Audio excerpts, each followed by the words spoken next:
Tota pulcra es Maria, tota pulcra es Maria, et macula originalis non est in te. Et macula originalis non est in te. Tu gloria Hierusalem, tu laetitia Israel, tu honorificentia populi nostri, tu advocata peccatorum. O Maria,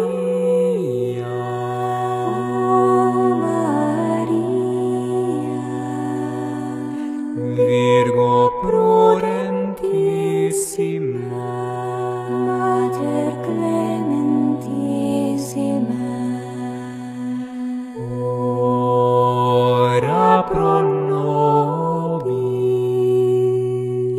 intercede pro nobis,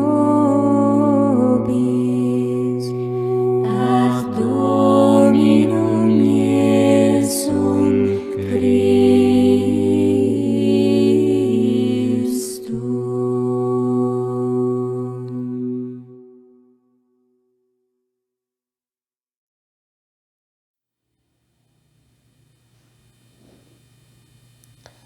O Grande Tratado de Alquimia, ou A Natureza Desvendada, Áurea Catena Homeri. Neste livro se demonstra como e de que as coisas nascem, conservam-se, destroem-se e reduzem-se de novo a essência primordial. Tradução Ivone C. Benedetti, editora Martins Fontes, canal Le Conde. Prefácio. Assim como na primeira parte tratei de maneira geral e universal da geração de todas as coisas, também tratarei nesta segunda parte de maneira geral e universal de sua destruição. Cada um poderá extrair suas especulações particulares. Não afirmo nada que não esteja apoiado na experiência, e não ensino nenhum procedimento que eu não tenha praticado com minhas próprias mãos. Se alguém ficar assim esclarecido e chegar ao objetivo desejado, que agradeça a Deus, autor e dispensador de todos os bens, e não a mim. Que se aplique com isso a praticar por toda a vida o principal mandamento de Deus, a caridade para com o próximo, sem distinção de amigos ou inimigos. Como não atribuo meus conhecimentos a meu mérito ou a meu trabalho, mas unicamente à bondade divina, comunico o que sei, como um talento por ela a mim confiado, àqueles que nela depositam suas esperanças e que unem à retidão do coração o amor ao trabalho e a firmeza. Se não chegarem diretamente ao objetivo, deverão escusar-me, pois não posso trabalhar com eles. Que não desesperem, porém, do sucesso. Nenhum fruto amadurece antes do tempo, e assim como uma criança não pode fugir como um homem, um aprendiz de alquimia não pode trabalhar como um filósofo. Será sempre verdade que, errando, aprendemos. E se somos imperfeitos, com o tempo nos tornamos perfeitos. Árvore da análise universal. Universalidade. O volátil, com seu flegma e seu óleo sutil. O ácido, com seu flegma e seu óleo graxo. O álcali, os carvões, as cinzas e o sal. animalidade. O volátil com seu flegma e seu óleo sutil, o ácido com seu flegma e seu óleo graxo, o álcali, os carvões, as cinzas e o sal. Vegetalidade, o volátil com seu flegma e seu óleo sutil, o ácido com seu flegma e seu óleo graxo, o álcali, os carvões, as cinzas e o sal. Mineralidade, o espírito ácido com seu flegma, o óleo ácido e corrosivo, o álcali, a terra restante e seu sal.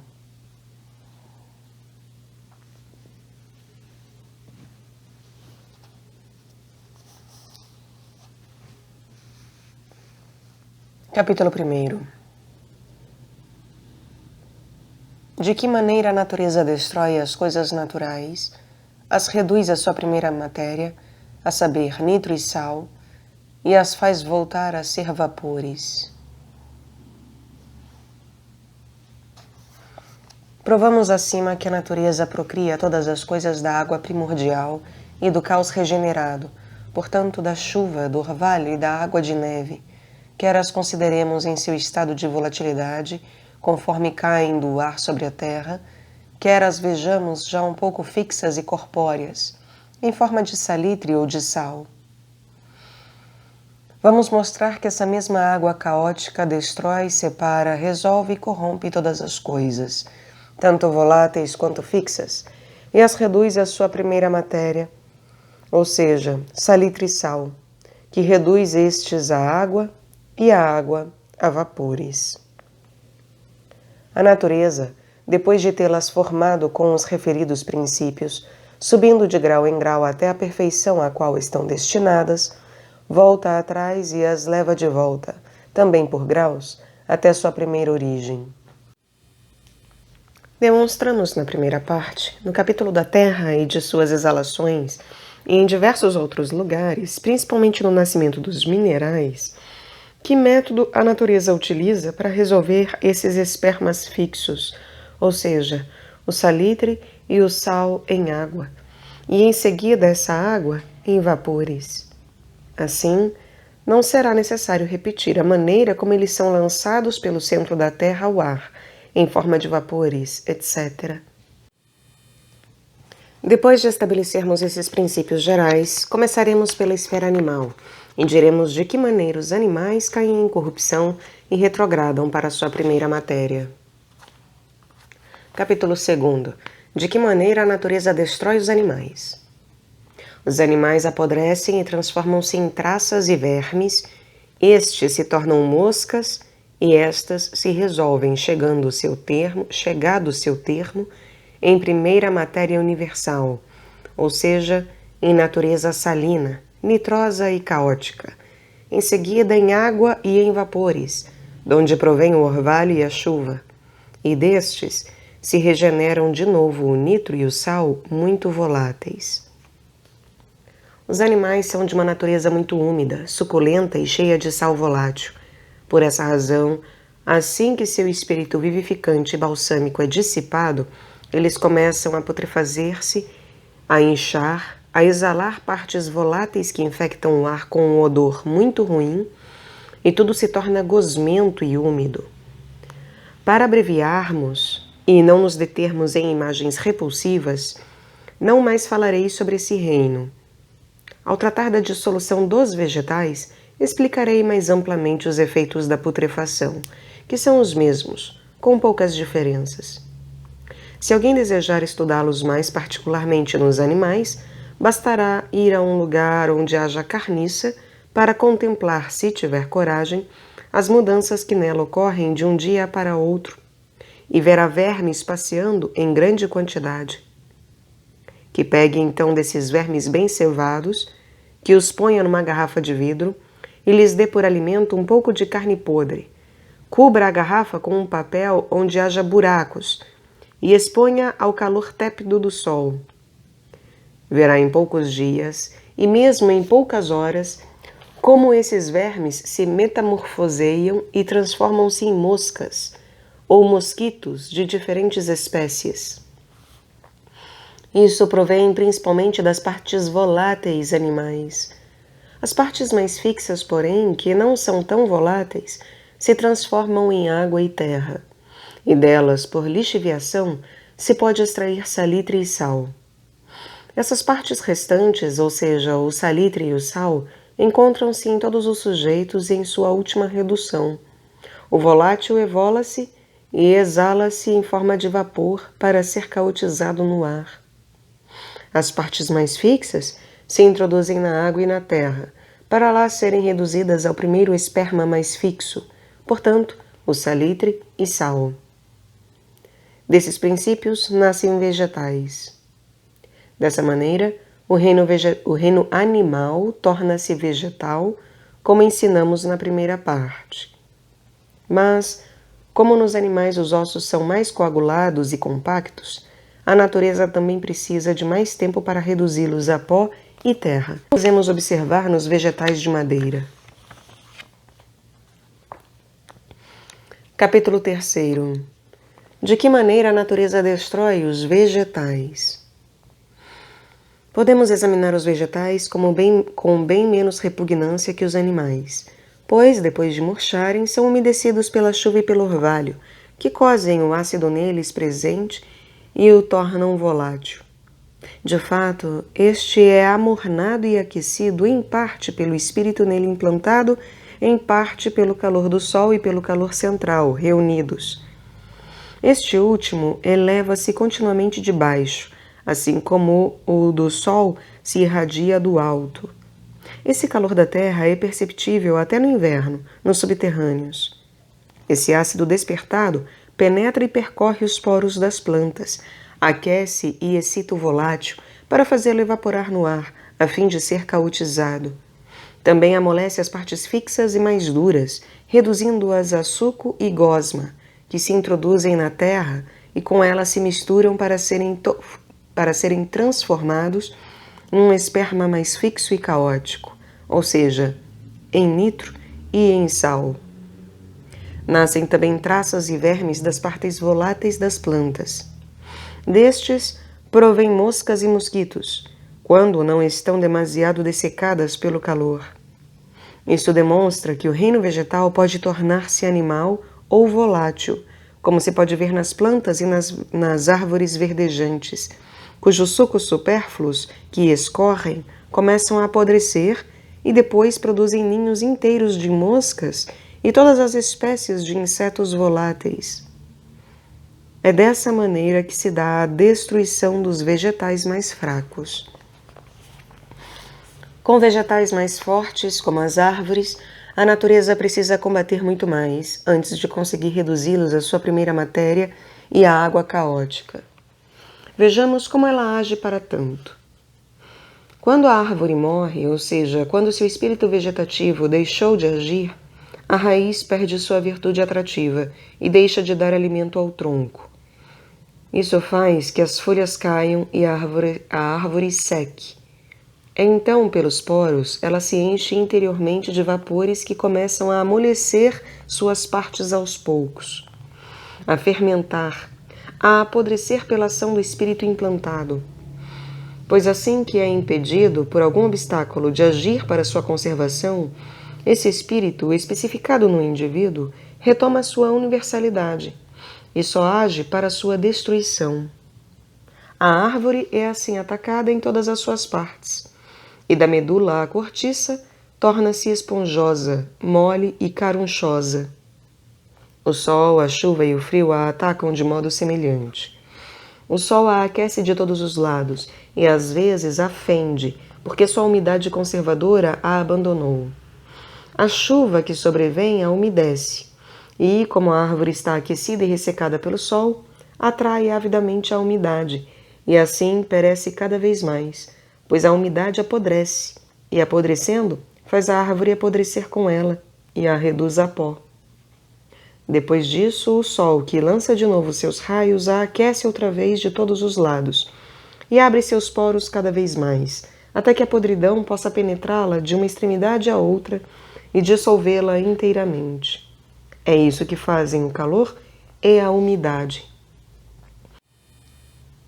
O frio rigoroso é o que mais a ataca, pois, visto que o calor natural é expulso da árvore, quando o calor do sol volta e a aquece, o frio que penetrar em seus poros funde-se, formando água. Essa água fica no cerne e na medula da árvore e começa a apodrecer, inchando-a tanto por dentro quanto por fora, a amolece e apodrece. A natureza continua essa operação até que a árvore esteja podre em todas as suas partes e caia pulverizada. É nisso que consiste a calcinação dos vegetais. Pode-se ver a mesma coisa nos ossos do reino animal. Essa calcinação ou dissolução é lentíssima. Dura frequentemente a vida de 3 homens e até mais, quando é uma madeira muito dura, porque apenas pequenas parcelas da árvore se destacam sucessivamente, de tempos em tempos. Exemplo mais rápido disso vemos nos salgueiros e nos olmos, devido à sua umidade excessiva. Quando a árvore está assim calcinada e reduzida a pó, apodrece mais depressa e retrograda em pouco tempo a sua primeira matéria, ou seja, ao salitre e ao sal, conforme se pode ver nos jardins onde se emprega como adubo esse pó que ali apodrece e se transforma muito depressa em sua primeira matéria. A calcinação da madeira é muito mais rápida, quando ela é dividida em pequenas partes, como é fácil imaginar e confirmar pela experiência. De fato, se tomarmos serragem de uma árvore e a regarmos com água de chuva putrefata e a expusermos ao ar tépido, ela se aquece depressa, apodrece, torna-se mal cheirosa, viscosa e se resolve por fim numa água espessa. Se não sofrer nenhum tipo de impedimento, essa água se encherá de vermes e traças, que depois se transformarão em moscas ou mosquitos. Depois que estes se vão, só resta um pouco de umidade terrestre, como comprovei com algumas plantas e algumas madeiras. Mas, se impedirmos que esses vermes e essas moscas se vão, poderemos engordar as terras nos jardins com esses vegetais apodrecidos, ou separar seus princípios pela química, destilando-os. É nisso que consiste a separação natural, ou a calcinação e a destruição dos vegetais, e sua redução à primeira matéria. Mas alguém poderá perguntar por que emprego para isso água de chuva apodrecida, e o que ela pode conter para ajudar a putrefação, ou qual é o princípio na água de chuva que faz apodrecer. Uso água de chuva putrefata porque ela é o fermento homogêneo de todas as coisas. Vários químicos, não sem razão, nela misturam levedura ou borra de cerveja ou vinho, mas aqui uso somente água de chuva, porque quero apenas demonstrar que todas as coisas nascem da água caótica e são destruídas por ela. No que se refere ao princípio putrefativo, o próprio leitor pode imaginar o que é, pois o álcali é balsâmico e, por conseguinte, o volátil e o ácido são destrutivos. Ora, é visível que a água de chuva é mais volátil que fixa e que contém também mais ácido que álcali. Assim como as partes suculentas dos animais apodrecem muito depressa e as partes secas e duras mais devagar, também as partes cheias de sucos de vegetais apodrecem mais depressa que as duras. Os minerais apodrecem ainda mais devagar, por serem de natureza muito espessa, dura e seca. A razão pela qual as substâncias suculentas e úmidas apodrecem bem mais depressa que as substâncias duras e secas, após a dissipação dos espíritos vitais balsâmicos, é que o Criador quis que a água e a umidade fossem o instrumento por meio do qual o espírito que tudo opera pudesse obter a putrefação, que, conforme demonstramos na primeira parte, é a chave mestra para abrir e fechar tudo o que há na natureza. A razão pela qual as substâncias suculentas e úmidas apodrecem bem mais depressa que as substâncias duras e secas após a dissipação dos espíritos vitais balsâmicos é que o Criador quis que a água e a umidade fossem um instrumento por meio do qual o espírito que tudo opera pudesse obter a putrefação, que, conforme demonstramos na primeira parte, é a chave mestra para abrir e fechar tudo o que há na natureza.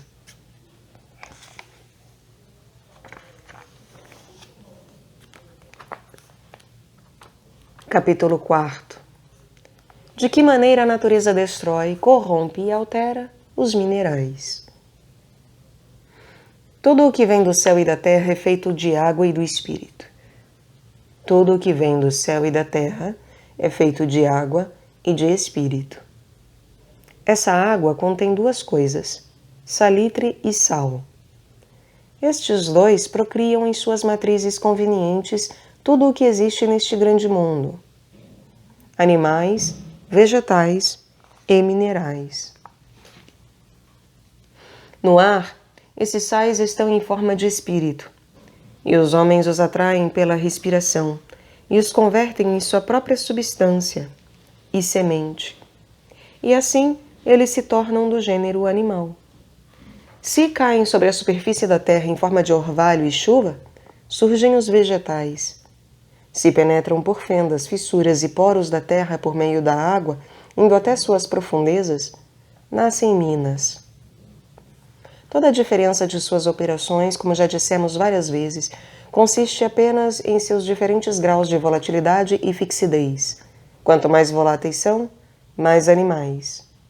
Se ficam no meio, entre o fixo e o volátil, são vegetais. Quanto mais fixos se tornam, mais minerais. Daí se vê que a passagem de um reino ao outro deve ocorrer por meio de matizes imperceptíveis. Como tudo é feito por esses dois sais, tudo é também destruído por eles. Um é o fogo e o ar. O outro é a água e a terra. Um é o sol, o outro é a lua. Um é o calor interno central, o outro é a água interna central. O nitro é quente e ígneo. É um raio puro e concentrado do sol e de sua própria essência, produção e filho dele, ou um sol coagulado, porque é ígneo em todas as suas partes, quando é posto em movimento, embora pareça tão frio e aquoso quanto o gelo. O sal, ao contrário, é frio e aquoso. É a verdadeira matéria de atração, produção e filho da lua, que, para gerar, deseja intensamente o macho, ou seja, o salitre, sem o qual não sente forças suficientes para procriar um corpo perfeito, em razão de sua qualidade terrestre fria, fixa e aquosa.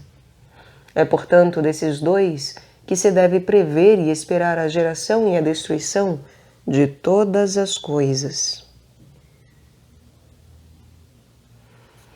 Vistos tais fundamentos, passaremos a examinar os instrumentos com que a natureza destrói as pedras e os minerais. Ela tem nas mãos, como dissemos acima, um fogo. Pode extraí-lo do sol ou do calor central. Esse fogo amorna-se e, em seguida, aquece tanto os rochedos, as pedras, em todas as suas partes, que às vezes eles se tornam quase incandescentes. Basta tocar com as mãos, nos dias caniculares, uma pedra ou um ferro expostos aos raios do sol. Acredito que as retiraremos bem depressa. Esse forte calor é seguido por água ou frio, que umedecem as pedras aquecidas. E do combate entre esses dois contrários resulta um violento esforço que faz a pedra rachar e soltar pedaços. Os ataques reiterados do fogo e da água, por longos períodos, vão assim aos poucos dividindo toda a pedra em pequenos pedaços, tarefa que se torna mais fácil à medida que agem sobre ela, visto que seus poros se dilatam e permitem seu acesso mais livre. Esses pedaços, expostos igualmente à ação do calor e da umidade, quebram-se e dividem-se cada vez mais, e ao fim estão reduzidos a areia e pó. Esse pó, que antes era pedra ou terra, por continuar sendo aquecido e umedecido, começa a apodrecer e a tornar-se de uma natureza salina ou nitrosa por ação do espírito que nele está implantado, pois esse espírito salino e coagulante é despertado e excitado pela umidade a reagir sobre seu próprio sujeito. Então a pedra avança para a destruição, assim como o animal e o vegetal para a morte. E em seguida a ela se juntam o sal da terra e o esperma duplo volátil da chuva e do orvalho. Quando a pedra chega ao ponto de ser pulverizada e se tornar salina, já é de outra natureza. Está pronta para tornar-se vegetal. Neste estado, nela crescem plantas e árvores, que também apodrecem, e delas nascem vermes e traças. Destes vêm moscas, mosquitos e cochonilhas, e então os animais usam tais vegetais para alimentar-se. Dessa maneira, a pedra é transmudada pela segunda vez, a saber, em vegetal, e daí em animal.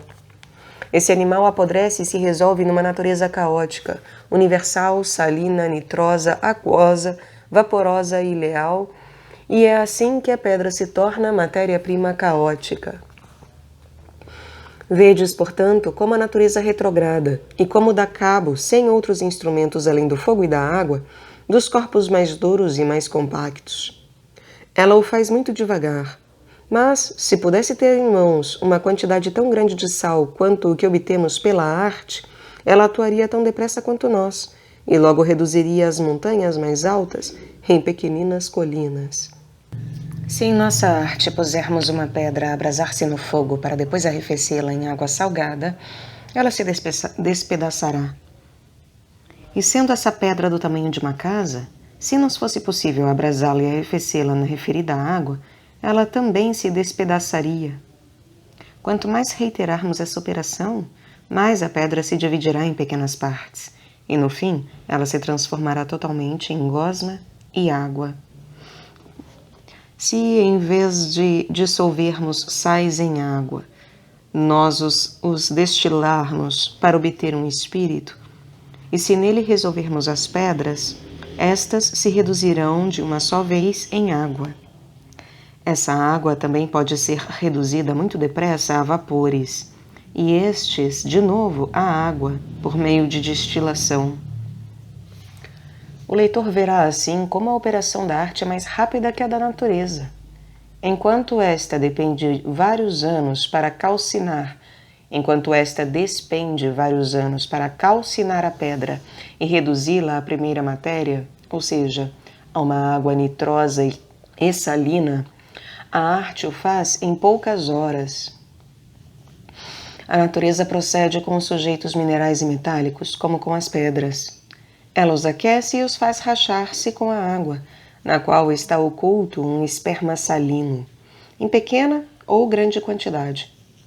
É este que destaca o mineral ou o metal com sua progenie e aos poucos os reduz totalmente a ferrugem e crocos, resolvendo este último, com o passar do tempo, em natureza salina e, no fim, em água.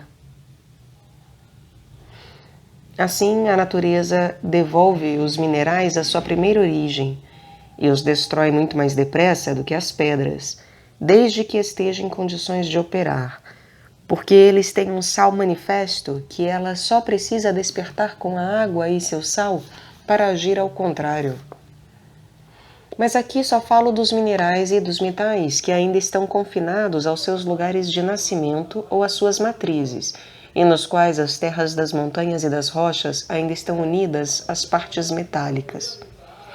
No que se refere aos metais trabalhados e afinados ao fogo, reconheço que a natureza precisaria de um tempo muito mais longo para destruí-los, porque a umidade supérflua foi deles separada pela violência do fogo, porém, mais em um do que em outro.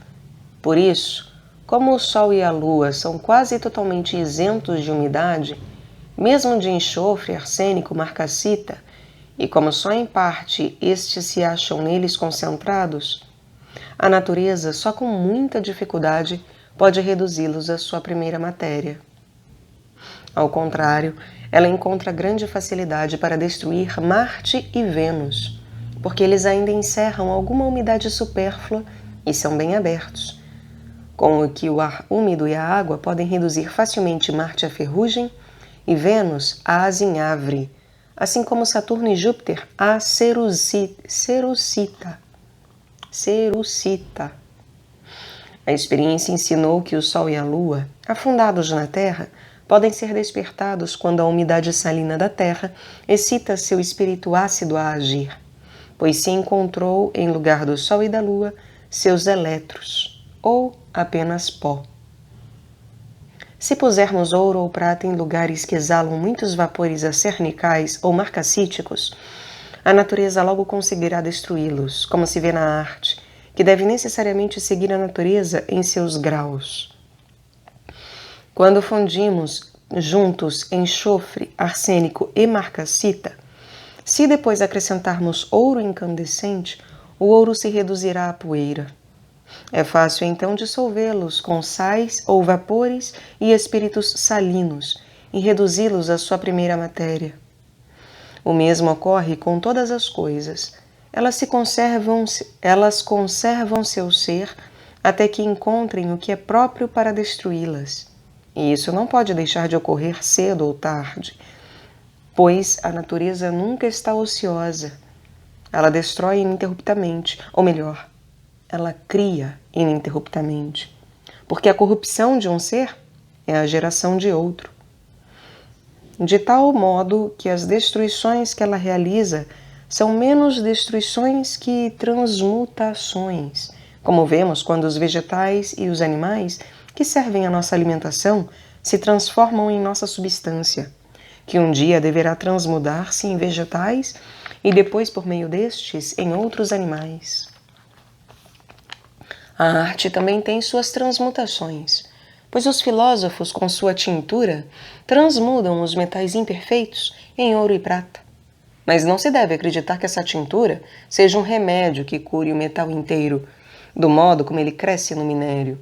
Ela só cura as partes mercuriais mais puras, que, com fogo demorado e forte, foram separadas de todas as suas escórias. Nenhum estudioso ignora que os filósofos não tomam o mineral tal como ele é extraído das minas para nele jogar sua tintura, mas que antes separam do mineral por meio do fogo o corrosivo supérfluo, o enxofre, o arsênico e a marcacita. Tomam então o metal maleável que foi separado de tantas partes, pois, no grande forno de chapa fundida, a umidade supérflua, o enxofre, o arsênico e a marcacita volátil se evolam em forma de fumaça para o ar e retornam para o caos universal. Do que fica da parte mais fixa da marcacita com a matriz petrosa da mina ou as pedras, parte se transforma em escórias e parte em régulo. Eles refinam de novo esse régulo e deles separam outra vez as partes mais fixas, que chamam de escórias, até que tenham um grão metálico puríssimo. E é esse grão que os filósofos usam e transmudam com sua tintura numa coisa mais perfeita, ou seja, em ouro ou prata. Pode-se com muita justiça chamar essa transmutação de cura da doença metálica, pois Saturno é melancólico, Júpiter é inativo, Marte é bilioso e amargo, Vênus tem calor do fígado, Mercúrio tem epilepsia, a Lua hidropisia. Todas essas doenças são curadas pela medicina deles. E é assim que eles são reconduzidos à natureza temperada do Sol. Saturno é melancólico, Júpiter é inativo, Marte é bilioso e amargo, Vênus tem calor do fígado, Mercúrio tem epilepsia, a Lua hidropisia. Todas essas doenças são curadas pela medicina deles. E é assim que eles são reconduzidos à natureza temperada do Sol. Considera o grão metálico como a medula nos ossos. Se um homem é melancólico, a medula de seus ossos também está infectada. Se é bilioso, também. O médico aplica os remédios à medula e não aos ossos e às carnes. Se puder curar a medula, é certo que também curará as doenças do corpo.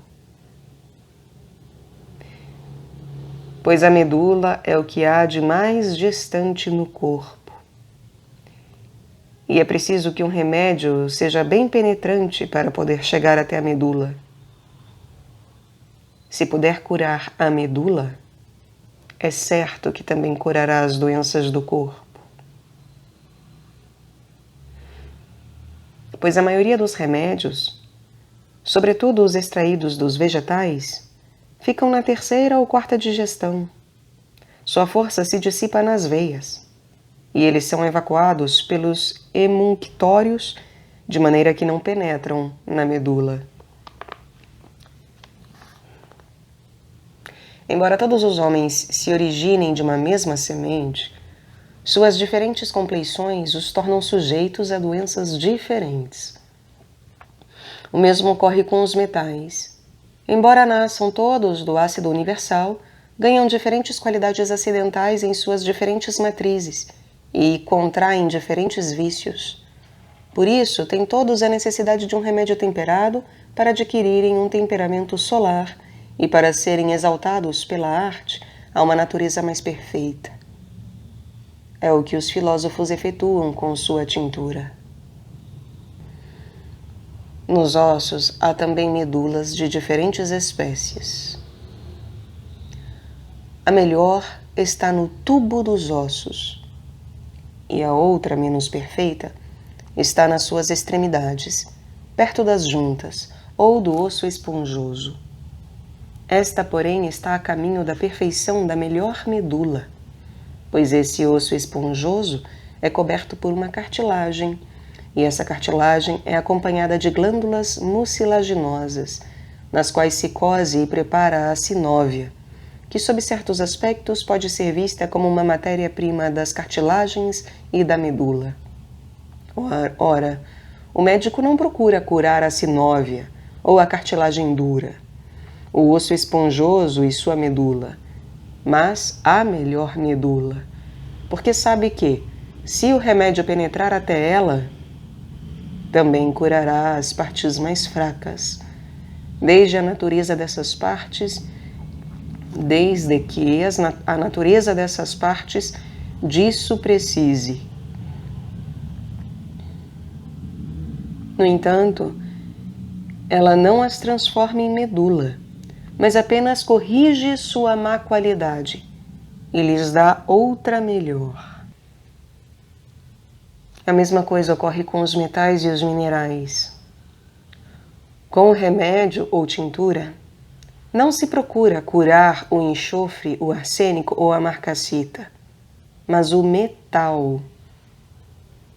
E mesmo que ele fosse jogado sobre enxofre, arsênico ou marcassita, o remédio não os transformaria em sol ou lua. Transformá-los-ia apenas numa natureza solar ou lunar. Mas, assim como a medula imperfeita, quando curada de sua doença, passa a ser, por meio da digestão e da maturação, uma medula de melhor qualidade, também o enxofre, o arsênico e a marcassita dos metais, ganhando natureza solar e lunar com o remédio dos filósofos, podem ser reduzidos a ouro ou prata pela digestão e maturação. Mas não como o metal que se transforma em ouro ou prata na fundição.